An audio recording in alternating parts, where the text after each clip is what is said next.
Welcome down to my 9-foot homemade oak bar. Pour yourself a cold one. You are listening to Bucks in the Basement. My name's Chris, and Craig here is the biggest Pirates fan you'll ever meet. Let's talk Pirates baseball now. Welcome to Bucks in the Basement. Now I see the changes in this town. They change, they say one thing, but then the next day it's different. They change, but they don't know what they want. All they do is change. Going left, going right, travel day, travel night. That's where we'll go. No excuses, no goodbyes, no one cries, no more lies. We'll never know.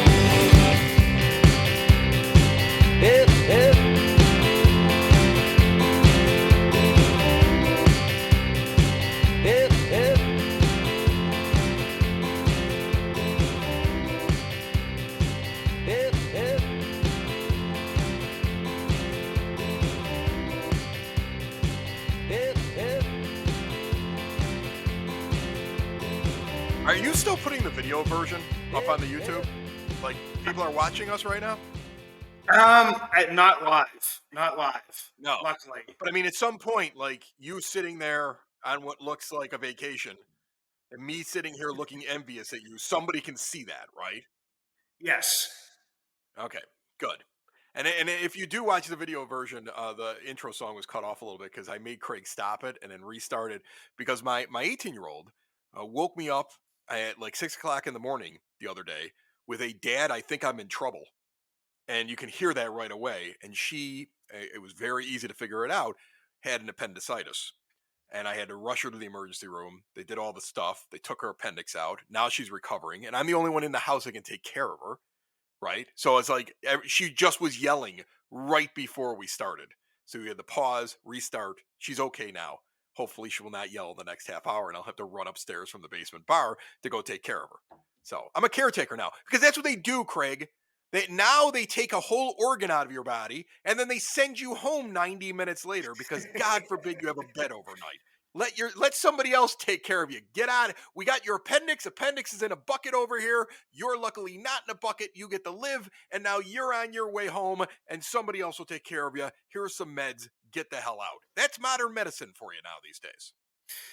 And it sounds like the Pirates pitching to a degree. I mean, it's like, get in here, we'll give you a cutter, we'll give you a slider, maybe, and then like get out on the mound. And if it works out, then it does. But if it doesn't, then I guess you're on to the next team. But I mean, we'll see what happens, Chris. I mean, the biggest thing here is like spring training over reactions over reactions.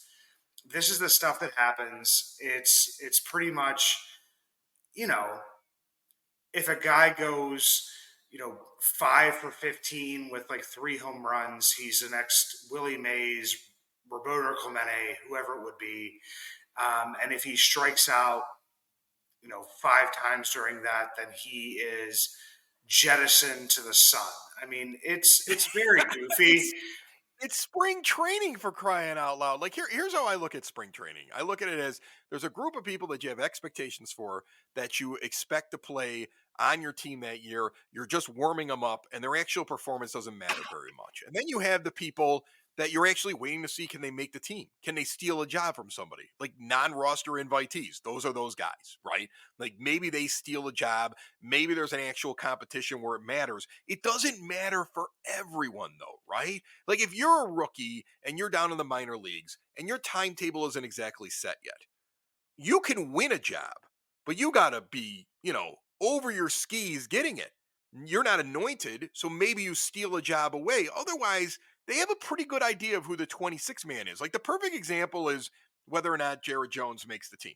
It's interesting to me that Fangraphs now has started to list him as the 5th starter on the team, their projected one. That is a national thing. And, as much as I love Jason Martinez, he's been on this show before, sometimes he's right, sometimes he's guessing. What is your thought?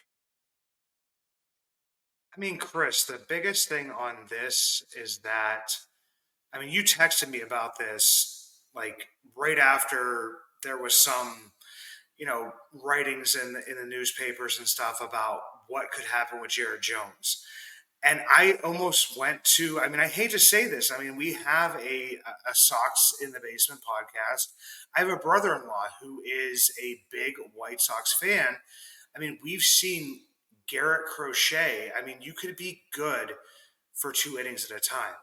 Anybody could be good for 2 innings at a time. I mean, not everybody, but a lot of these guys who are high leverage people can be good for 2 innings at a time. So, I mean, until I see him stretched out, and do I think that Jared Jones could be a good, professional baseball player? Absolutely. Do I think he's ready?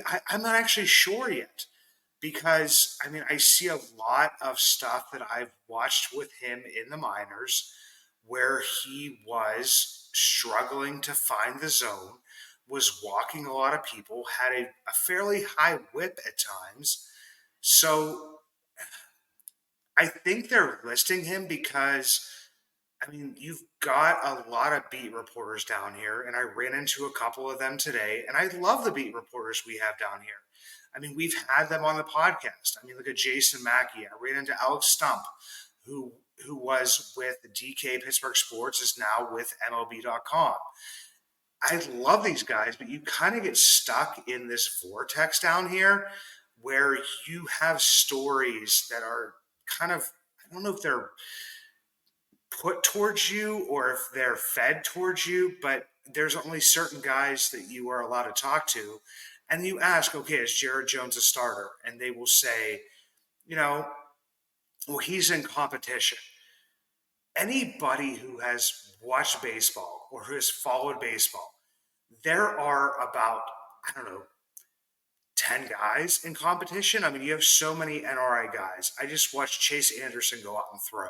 You have Brett Honeywell Jr. You have, I mean, just name a guy, throw a dart, and they could be a starter.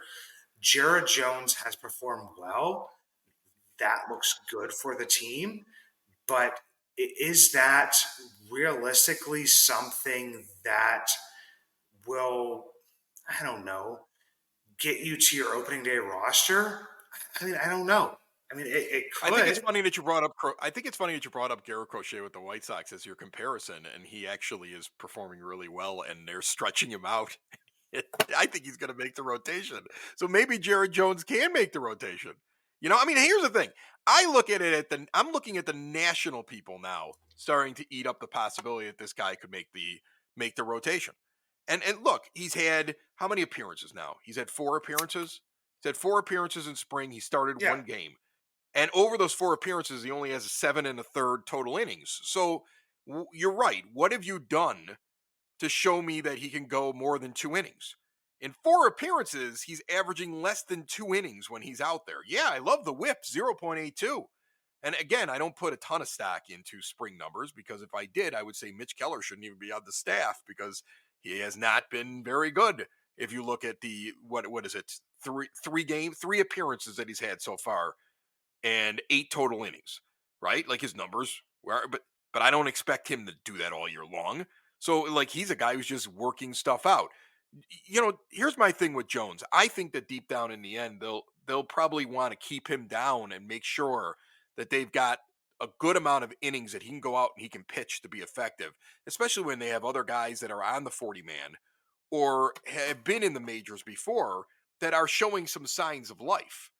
I actually, Brent Honeywell, you brought him up. I find him really interesting. I mean, he's got 6 appearances though. He's clearly a relief pitcher. He could make your bullpen easily though, the way that he's pitching, because he's actually going out there and keeping guys off base. It's hard for me to find the 5th starter based upon what they're doing because nobody's got like more than 2 innings of all the guys that are the possibilities for that 5th starter spot. Nobody's gone out there and pitched 3. Nobody's gone out there and pitched 4. Nobody's going out there and shown me that like they're going to go out and grab that spot. The Pirates seem to be taking their time letting pitchers go a long amount of innings in a game. I went and looked at other Major League Baseball teams. There's several of them that have let some of their starting pitchers now go 4. That guys are getting stretched out quicker. Pirates are taking their time on it. So it is hard to figure out who's going to end up with that spot. And the Pirates have done this, I mean, pretty much since Ben Cherington's come in, is that it's basically like they slow play everything. And I mean, Chris, you saw who I drafted this year in our fantasy draft for my last pick, and it's not a bad thing, but like they've You let took Martin Perez. You took Martin. I thought that was hysterical. I was like, oh, there's a Pirates guy who's looking for big things from a no, new acquisition. but people don't know that you can also use. He qualifies as a relief pitcher and a starting pitcher That is in true. our thing. That is So true. so I would go with that. But they've actually let him go more than pretty much anybody on the staff because I'm pretty sure they know what they have with him. I mean, of course, guys are going to come out and say, I'm working on this. I'm not throwing my maximum velocity.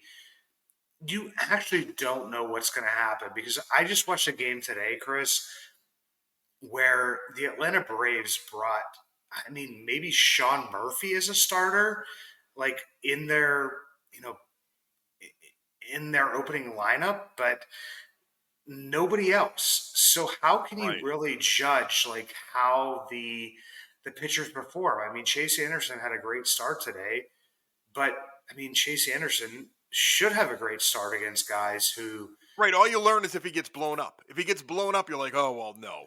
Then he's got a problem, right? In a game like that, if he gets blown up, that's all you're actually looking for. You're right. It depends on the competition and what kind of competition are they facing and how often do they have to go in there. That's the only way you're going to learn anything off a guy. And again, I think that you can impress in spring, you can blow a job in spring. Most guys though are working things out. And again, I like the idea of Jared Jones in there just as much as the next guy because it answers that question that I keep having of what are you really doing at the back end of that rotation. But doesn't it feel like he's been fed to the press because the general manager didn't go out and get another pitcher and he spent a lot of money on a relief pitcher in free agency instead of bringing in another that is starter? tough, Chris. I mean, Chris, that's tough. I mean, we talked about this like on the side, like before this even came out. I mean, I think it was like right after Jared Jones' story came out of, that he was in competition for for the rotation, which would be like, a 4 or 5 on that rotation. And this kind of goes back to, what we've talked about previously, which was that you didn't go out and get enough guys. I mean, is Jared Jones possibly, a starting pitcher in Major League Baseball? I mean, I would hope so. Did he show me enough in AAA that he would be, you know, just an answer? No, he didn't. I mean, I I mean, had it felt like it came out of the blue, right? It felt like something that all of a sudden came out of the blue after we were questioning what they did with their rotation. And then all of a sudden it was like, hey, we got a guy that was already in house that may be able to do this, but I don't think he's showing enough. Like, besides Jared Jones, looking at him while you're down in Bradenton, how long you down there for? I am down here until Friday morning, so I'm going to see that. I saw this game today. I will see the game in Dunedin tomorrow, and then I will see the game here on Thursday with the prospect, the spring breakout game on Thursday. What is the goal for you? Is it looking at specific battles, and if so, who are you looking at, or is it pressing the flesh and getting to see some of the guys that you talk to all year long and seeing if you can glean anything that we can't figure out normally just in the course of our normal podcasting? I mean, I was actually hoping to see Henry Davis catch. I mean, that's one of the biggest things I've wanted to see like live, because the last game I saw Henry Davis catch, I mean, he's serviceable, but I mean, there was at least 4 pitches that he absolutely just dropped, like missed. Like I don't know where to say that anywhere else other than here. I don't think that I don't want to read too much into that, but I mean, also saw that in Altoona.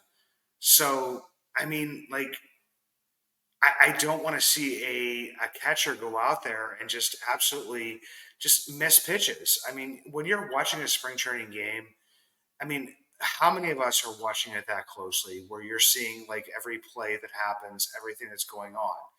I mean, luckily yesterday before I came down, like Henry Davis was catching, I was sitting there with, my oldest son and was saying, I want to watch Henry Davis catch. So he sat there with me and I watched him just absolutely drop like 4 pitches. Like that shouldn't happen during a major league game. So that's like one thing I want to see is to see him catch. I want to see Jared Triolo versus Leo Pagero. I mean, I stated on this, our show a couple weeks ago that I wanted to see, Jared Triolo be the starting second baseman. Everybody knows that he may fit better because he can play multiple positions. But at some point in time, when a guy is the best player, you need to give him that position. I mean, I've seen, Leo Pagero hit very well, during the spring training, but I've also seen him swing out of his shoes. Jared Triolo is not going to make a mistake at second base. He is going to get you those outs. He's going to do what he needs to do at that position. And that's the tough part about this because, I mean, we've been talking about this for like 2, 3, 4 years, Chris, now is, having guys get the at-bats that they need, whether it be at the major league level or AAA. So that's where, like, Jared Triolo, like, maybe pushed to a utility role just because it will give other guys at bats and he can kind of bounce around. But then I like look at it and I'm like, how many days are these guys taking off? Like, if he's honestly your best player at second base and then you're going to bounce him around, like Brian Hayes is going to take time off in the first week. Oh no, Cruz is going to take time off in the first week. I mean, maybe Roddy Tellez, but then like how many starts are you actually getting this guy? And if he's the best player and he's actually performed at the major league level, I just don't know how you don't. I mean, maybe, Pirates fans will be like out of their minds, but like keeping a player like Alika Williams on the bench for a little bit until some guys, press their way up and just give them, those minimal at bats as opposed to, not giving, Leo Pagero those at bats. I mean, these are good problems to have, but I understand why people are like kind of frustrated about it to a degree, just because, you want to see a lot of these players get a decent amount of at bats and not be sitting there on the bench. But I mean, we've seen the Pirates be competitive at times, and these guys, there are bench players. If Leo Pagero has to be a bench player for a year, it's not the end of the world. Jared Triolo has to be a bench player for a year. It's not the end of the world. You have to play your best players at some point in time.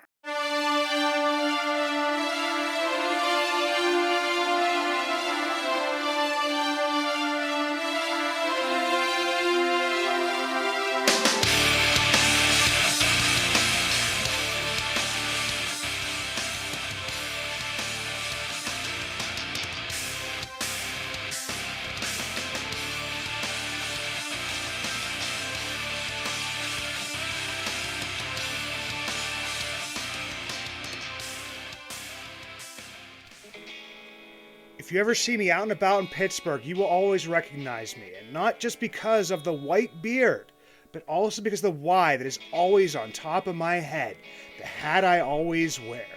The Yins brand, proud partners with Bucks in the Basement. 3 dynasties, 1 brand, Yins. Finally, 1 brand to rep all black and gold. Follow at Shop Yins for new merch drops and giveaways. Order online at www.shopyins, the emphasis on the 2 Z's, high quality comfort, lightweight materials, a new modern look for the black and gold, made for Yins by a Yinzer. You need to start playing the guys that belong in the roster, and development comes when a guy forces his way into the roster. And I think that's what you're trying to say there. And I get what you're trying to say. Look, if you go around the horn on this team, okay, you have a first baseman. Rowdy's over there at first. You have a You have a shortstop in O'Neal Cruz. That's his job. Okay. You got Brian over at third. That's his job. Brian Reynolds is in the outfield. That's his job. Jack Sawinski's in the outfield. He's got that. That's his job. Okay. You've got a bunch of different spots that are already filled in. Okay. You've got a few guys that you're going to have to make the decision. Is this the person that we want to start the season off with? Because we believe that he gives us the best chance to win. And I think that that's what you have to do. You have to go with the guy that gives you the best chance to win. Development has been what's been going on for the last couple of years. I don't think you give at bats to somebody who's not ready yet because you want to waste 200, 300 at bats, 50, 60 games sitting around and waiting to see if they become something. I think at this point, the guy should be able to, like, if you have a person that's earned it, then by all means, you're going to give them that time. They fail. Okay. But it should be the person that's earned it. And I think that's what you're trying to say here. It should be the person that's earned it because the Pirates should be competing this year. It's a winnable division. It's a division that you can go in there and you can make some hay in. Again, this is what comes back to me being disappointed you didn't go out and add another pitcher to this rotation. Another professional pitcher in this rotation makes this team a far more viable contender. There's too much. They're on the fence too much between development and competing this year. I think this will be a maddening season because you're not going to be able to figure out what the motivation is for things that they do. Is it development because you're ahead of schedule, as we've heard Ben Cherington say, or is it competition? You know, the marketing department's going to tell you competition because they want you to buy seats. What's the GM actually doing? When Derek Shelton's making a decision in game, is he making a decision to win the game, or is he making the decision to develop the player? And this is like this weird limbo type season, it feels like to me. And I don't think it should be that way. I think you should be trying to go out and win at this point. I think you have pieces to go out and play the game and try to win. And if somebody's good enough, they'll break their way into the rotation or break their way into the lineup and they'll earn the job and then you go with them.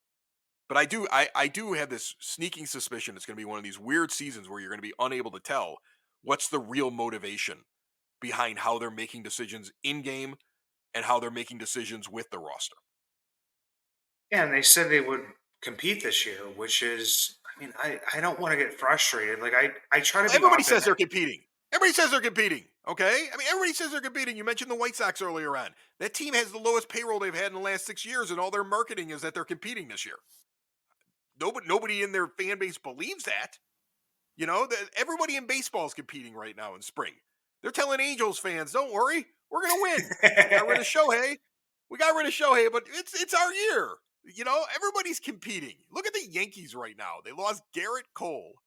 I think they've lost him. It isn't official yet, but I believe they've lost him. Oh, it's going to be, I think it's going to be official. Right. I think it's going to be official very soon. Aaron Judge's stomach's all messed up. They've already got so many holes in their lineup, and they're still trying to convince Yankee fans they're competing.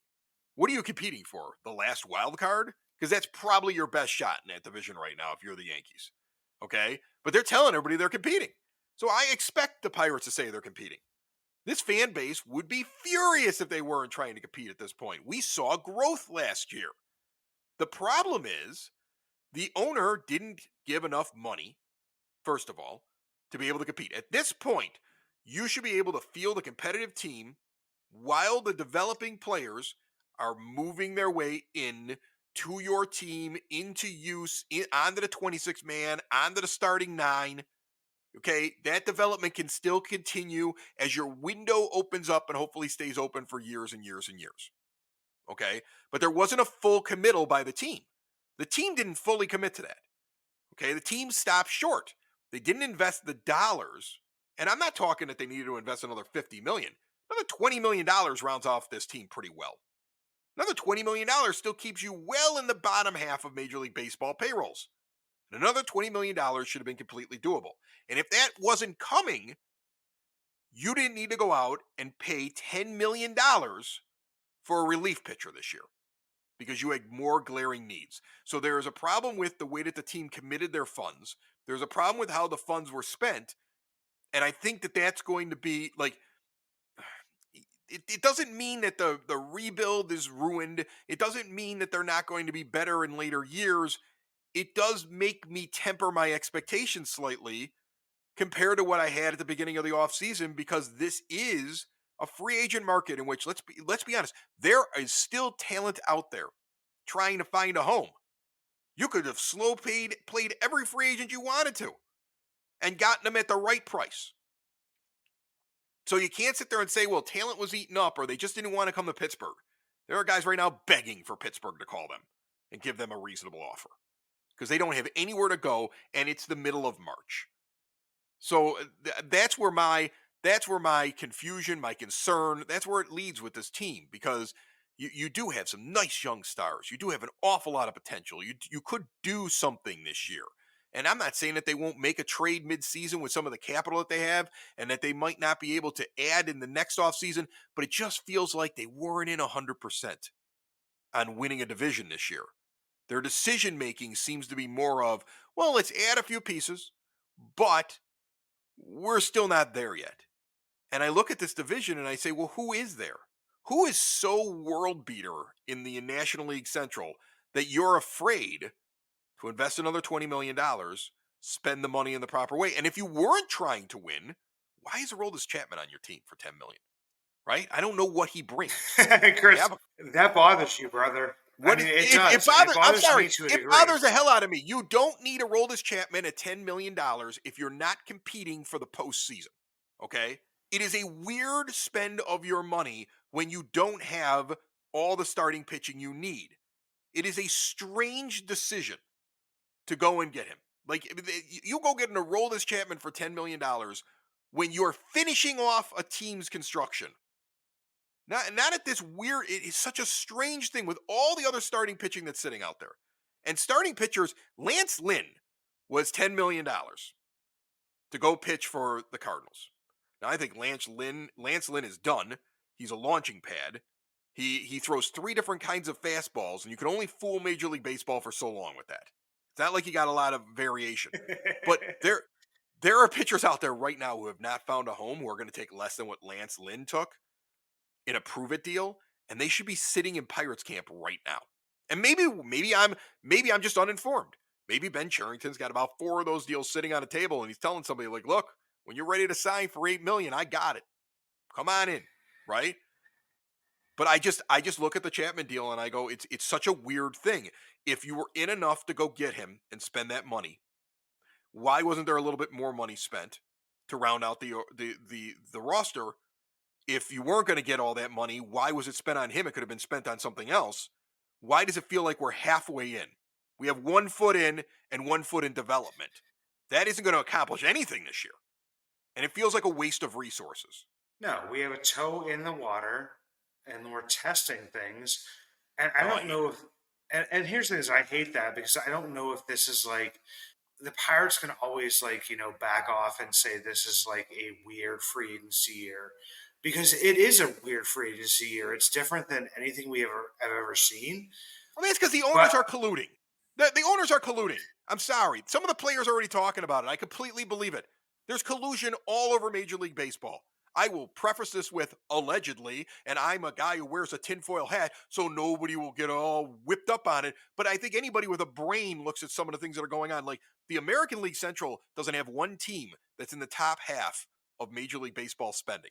Don't tell me all those owners aren't on the phone with each other saying, let's all stay here. I don't believe anything other than the fact that that's a real thing. All right. You see certain divisions that everybody spends and certain divisions where they don't spend. It's got nothing to do with their market size. It has to do with, hey, what are we all going to do here? You've got the guy from the Dodgers. Is it Enrique Hernandez? Do I have the right name? He was just on. Oh, Yeah, Kiki. Yeah. Kiki Hernandez. Kiki Hernandez was just on a podcast with a bunch of different baseball guys, Foul Territory.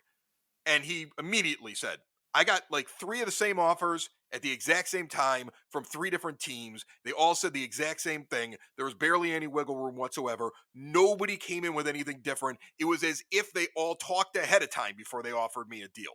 If free agency is weird, it's because when the players caved, and we all wanted them to because we wanted baseball on time, remember? But when the players caved, the owners had advantages. And we're seeing the result of that right now. For the same reason that when they go to their rules committee, strangely, the owners have more votes than the players. So the owners really run the entire thing. Remember when they did that too? I was like, oh, so the owners get 2 more votes than what the players get on this committee? Well, then the players will never get anything they want on the rules committee. And that's how it's worked. Okay? You don't become billionaires by being stupid. So that's why it's weird. It's weird because there's weird stuff going on.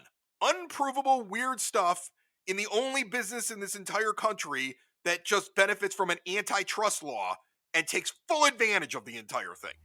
That's baseball, a place that used to have a commissioner that was appointed from outside of the owners and given a lifetime appointment so he couldn't be influenced. And then when the commissioner died back in the 80s, or was it the early 90s when A. Bartlett Giamatti died? The 90s? When he died, they were like, well, we're not going to have any more of that nonsense. Let's put an owner in there as the commissioner. And Bud Selig walked in the door. And it's always been different ever since then. Rob Manfred doesn't even like baseball. If you listen to him talk, I don't even think he enjoys watching the game. He's just a guy that's in there protecting the interests of the owners. So if you want to know why it's weird in free agency, that's why. Sorry. That's my rant. I just like every time I look at the state of baseball, sometimes I want to pull my hair out. And it just undercuts what the issue is with the Pirates. The Pirates are a team owned by a billionaire that isn't spending any money, that has an opportunity to spend money and isn't spending money. That's a completely separate issue than how Ben Cherington spends the money he's given. I hold him responsible for how he spends the money from the cheapskate. I hold the cheapskate responsible for putting him in the position in the first place, and that's why there's one toe in the water here. After years and years of this team, doing nothing? I mean, how many years are Pirates fans really going to sit around and wait? All that's going to be left are the ones that don't even understand the game. They just go there for the pretty colors and fly in the flag. Because anybody that knows anything about baseball is getting sick of this team. Well, Chris, the two things I'm thinking of is that Paul Giamatti is Albert Giamatti's son, and my favorite M. Night Shyamalan movie is Lady in the Water, which is not everybody else's favorite, M. Night Shyamalan movie. My second thing that I'm thinking about is that, Jared Jones has pitched well enough to be in consideration for the starting rotation that has been set up, by Ben Cherington, by Derek Shelton. You might as well pitch him. If you're going to dip a toe in the water, then just pitch him. I mean, let's go get that guy that lifts the weights in Lady in the Water and gets him he has that giant arm. He lifts one arm. I mean, let's just make that Jared Jones, right? All right. Well, you've lost me. You've lost And me we with just want your both M. Night went black. Shyamalan movie reference here at the end. You've lost me. I'm lost. I mean, Chris, I think I turned that movie off. halfway through. That movie was so weird. I don't know, that movie's amazing. Lift the weights, Jared Jones. Lift the weights.